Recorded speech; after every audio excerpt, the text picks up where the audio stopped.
According to movie critic Clint Worthington, if you like The Hitman's Bodyguard, you suck.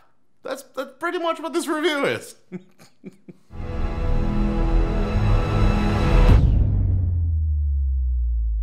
Hey guys, if it's your first time here, make sure you hit that subscribe button and the little notification bell right next to it. Now let's take a look at what this critic had to say. August has finally arrived at the cinema. The awkward phase of the year where studios have to release something between the big, brassy summer blockbusters and the contemplative winter Oscar fare. I mean, they don't have to. We'll be fine. I mean, it'd be weird if no one put up a movie, but they're not required. I feel like the most that they would get is, you know, the I'm not mad. I'm just very disappointed.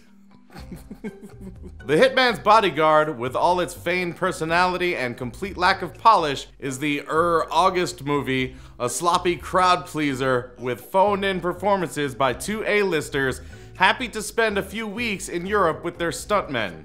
Sexy. Just gotta get away from the family and be with my stuntmen. Sometimes you gotta do that, you know? Take a holiday while learning how to take a punch.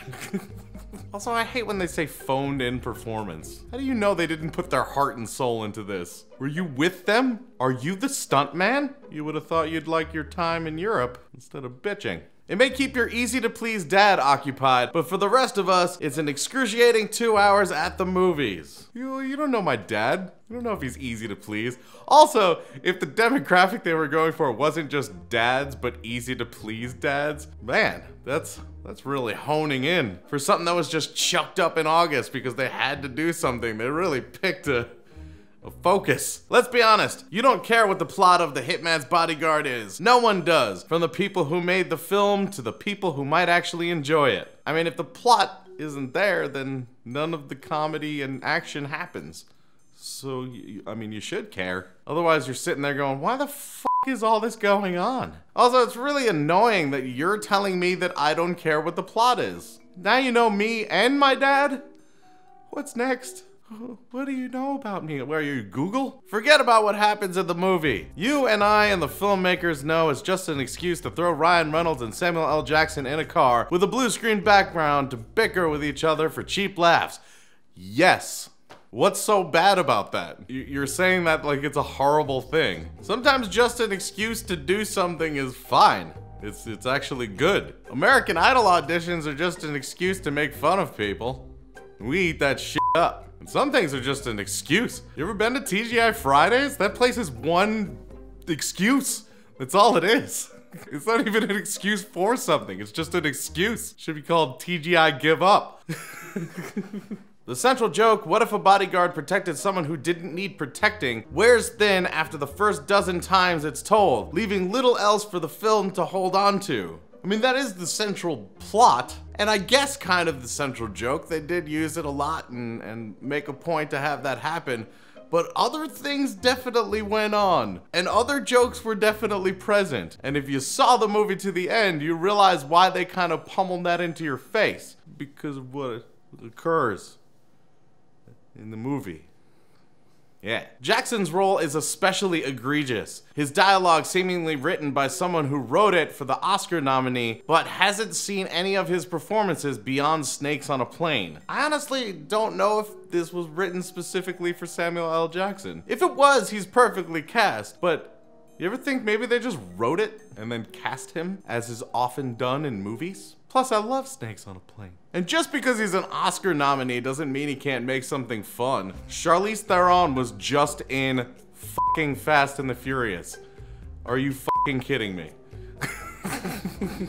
All this could be forgiven if the movie were funny or the action compelling. Unfortunately, neither of these come to pass. I hate to break it to you, but I was in a theater with a bunch of people laughing and enjoying themselves. And if it's an excuse, this movie is definitely an excuse. It's an excuse to laugh at stupid jokes, it's an excuse to have just a ridiculous plot, and it's an excuse to have unbelievable action that is just funny and makes no sense and would never happen. That's what it is. To an applauding audience who, you know, wanted entertainment and not an Oscar-nominated film. I don't care if you like it. I don't care if I like it. This is just entertainment. Are you the type of person who looks for deep meaning when you're on a fucking roller coaster? I really didn't get the motivation of that corkscrew or the loop. The film never manages to tell a joke, but arrogantly maintains the air of comedy. There's so many jokes in this movie.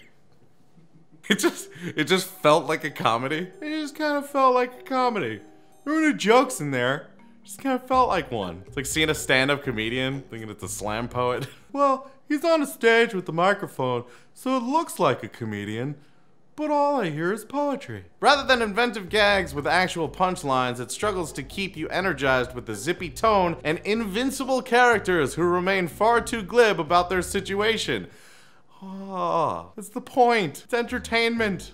Of course they're invincible. That's the fun of it. Have you never seen Die Hard or Lethal Weapon or any movie that's just entertaining, funny, and actiony? They can't die. Like, that's part of the funny. It relies on you remembering that Samuel L. Jackson famously likes to say motherfucker and bitch please a lot, and that swearing is inherently funny to deliver the laughs. No one needs to be reminded that Samuel L. Jackson likes to say motherfucker, bitch please. For a film ostensibly supposed to offer a distraction from the world for 2 hours, The Hitman's Bodyguard evokes imagery of recent European terror attacks and Jim Crow hate crimes far more often than it justifies. Why are we talking about this? I am really confused as to why we're talking about this. Seeing Sam Jackson kick a bad guy off a roof 30 seconds after an exploding bus kills a crowd of protesters is an especially mean-spirited moment. It's an action movie. It's an action movie. It's an action comedy. Die Hard has a car flying in the air and hitting a helicopter. Fast and the Furious has a submarine going after a tank in the middle of the Arctic. Like, what? You don't have to make a correlation to it that has nothing to do with anything other than us wanting to escape and see some bullshit action on the screen. I am dumbfounded. The film's marketing, which offers the tone-deaf tagline, "Get Triggered," is another clue to its awkward handling of the current political climate. No, it's a play on words concerning the characters in the movie and guns. Much of The Hitman's Bodyguard is so lazily written and so haphazardly assembled that one can't help but wish that lack of effort had extended to shortening the film's runtime. That way, at least everyone could leave the theater faster. Or you could just leave. I don't understand the lazily written thing either. They wrote a whole movie. Hard to do. Do it. Go write a whole fucking movie. It's really tough. I mean, if you ever meet anyone who wrote a movie or a novel, you should go, holy shit, you wrote a movie or a novel? Because even just finishing one is hard to do. Even if it sucks, it's hard to do. There's nothing lazy about finishing a whole script. Even worse, all of this is overlaid with the most obnoxious, incessant musical score in recent memory, and Hughes and crew run the joke of ironic, easy-listening song played over displays of intense violence into the ground to the point that you'll never want to see it again. And everyone I was near appreciated the satire and thought it was funny. So, bitch please. Put simply, The Hitman's Bodyguard is the Fuddruckers of movies. Obnoxious, filled with kitschy music, and only digestible to the most undiscerning palates. It's cinematic dog food. Wow, you motherfucking asshole. Not even for insulting this movie, for saying, one, Fuddruckers is disgusting and dog food and you don't have a palate if you enjoy it. That's a bunch of crap. You know you go to Fuddruckers. Don't give me that shit. That's such BS.